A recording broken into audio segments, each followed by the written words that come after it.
राम राम शेतकरी मित्रांनो, आपला कापूस 28 मे रोजी लागवड केलेली होती. आजच्या कंडिशनमध्ये ह्या पद्धतीने होऊन गेलेला आहे.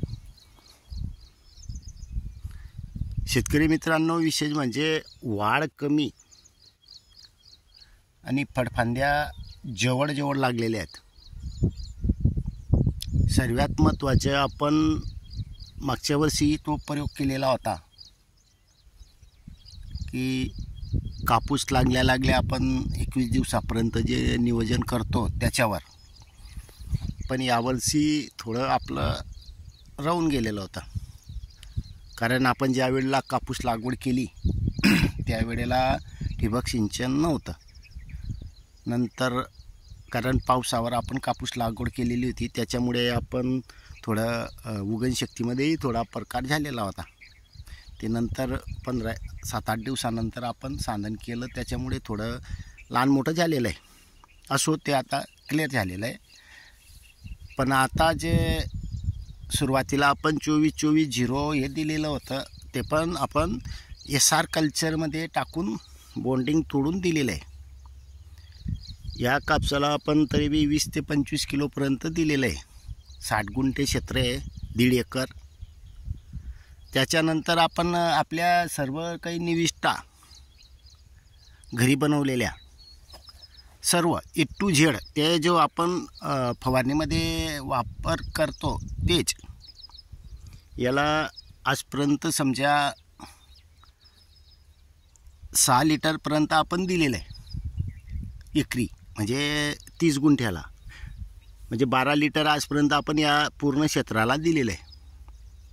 आणि त्याच्यानंतर आपण याच्यामध्ये जे काही आपण मुळ्यांचं बनवलेलं आहे तेही जीवाणू कल्चर दिलेलं आहे. तर असं आपण फक्त ह्या वर्षी सुरुवातीला 5-6 दिवस दिलं गेलं आणि नंतर मग आपण सुरू केलं. मध्यंतरी रात्रपाळी लाईट येऊन जाते, त्याच्यामुळे पण थोडं डिस्टर्ब होतं, कारण लाईट वेळ येते त्याच्यामुळे, किंवा पाऊस चालू होता त्याच्यात. पण नंतर आपण ॲडजस्ट करत देत गेलो. आता कालच आपण पाणी देऊन, आता आमच्याकडे पाऊस नाही आहे, कालच पाणी दिलेलं आहे. त्यामध्ये आता ज्या निविष्ठा होत्या त्या सर्व काही दिलेल्या आहेत आपण पूर्ण. आणि विशेष म्हणजे बटाटापासून जे तयार केलेलं होतं ते तांदूळाच्या आता तयार केलेलं आहे, पण बटाट्याचे जे होतं ते तयार करून दिलेलं आहे. जमिनीमध्ये जे पडलेलं आहे त्याच्यानंतर त्याची जो हे जो बदलतं ते बघा कसं वेगळंच दिसतं. तर शेतकरी मित्रांनो, आता फळफांदीचा विषय आहे बघा. जास्तीत जास्त 2-2.25 फूट कापूस आहे, जास्त वाढ नाही आहे. आता त्याला आपण फळफांद्या मोजू. हे बाय आहे, त्याला हे काही वाढणार नाही. आणि आपण जे योग्य असेल तेच आपण दाखवतो. 1, 2, 3, 4, 5, 6 आणि 7 हे नंतर बाकी आहे. पण 7 फळफांदी 2.25 फूट झाडाला आहे. आता याचे बघू. 1, 2, 3, 4, 5, 6, 7 आणि 8. म्हणजे पान, आता सर्वात महत्त्वाचं, हे पान जिथं असेल तिथंच फळफांदी लागते.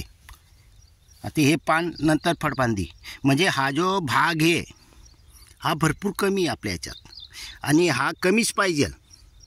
याच्या डिस्टन्स म्हणजे गॅप कधी जास्त असेल तर उंची वाढते, फळफांद्या कमी लागतात, आणि नायट्रोजन सारखे खतं दिले गेले जास्त, तर त्याच्यामुळे हा प्रकार होतो म्हणजे वाढतो. आपण याच्यामध्ये नत्र हे भरपूर कमी प्रमाणात देत राहतो. म्हणजे आपण तर नायट्रोजन म्हणून जमिनीतून पेसल तर कधीच देत नाही, कारण आपल्याला गरज पडत नाही. कारण आपल्याकडे अशा निविष्ठा आहेत की त्यामध्ये न्यूट्रिशन भरपूर प्रमाणात असतात. ज्या घरगुती निविष्ठा म्हणतो आपण, पालापाचोळा असेल, केळी कोळपड शेवगा टॉनिक असेल, याच्यामध्ये असे घटक असतील, कधी कोणी चेक केलं तर ज्या पिकांना लागणार आहे ते सर्व काही याच्यात असतं. कारण आपण पुस्तकी नॉलेज म्हणून नाही सांगत, आपण अनुभवातूनच सांगतो आहे.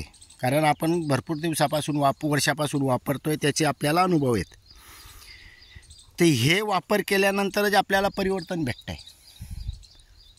SR कल्चरमध्ये जे आपण निविष्ठा बनवलेल्या आहेत त्याचे अजून यावर्षी आपल्याला चांगलेच रिझल्ट भेटलेले आहेत. शेतकरी मित्रांनो, विशेष म्हणजे कापूस हा बघा, कलर बघा, त्याच्या काळोखी दिसणार नाही. आणि ज्या पिकांमध्ये काळोखी असेल त्या पिकांवर कीटकांचीच जास्त गर्दी असते. कारण ते रासायनिक खतं देऊन काळोखी आणलेली असते. आणि त्या काळोखीमध्ये काळोखी कमी करण्यासाठी पिकं ऑटोमॅटिक कीटकांना बोलवतात. आपल्या याच्यात तुम्हाला कीटकांचा तेवढा प्रादुर्भाव सापडणारच नाही. पानाची साईज बघा,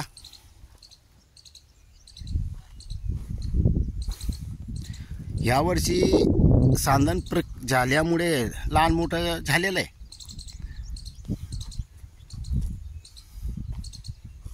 आणि कसं असतं, निसर्गावर आहे शेवटी, सर्व काही निसर्गावर आहे. निसर्गानं साथ दिली तर उत्पन्नात वाढ होते.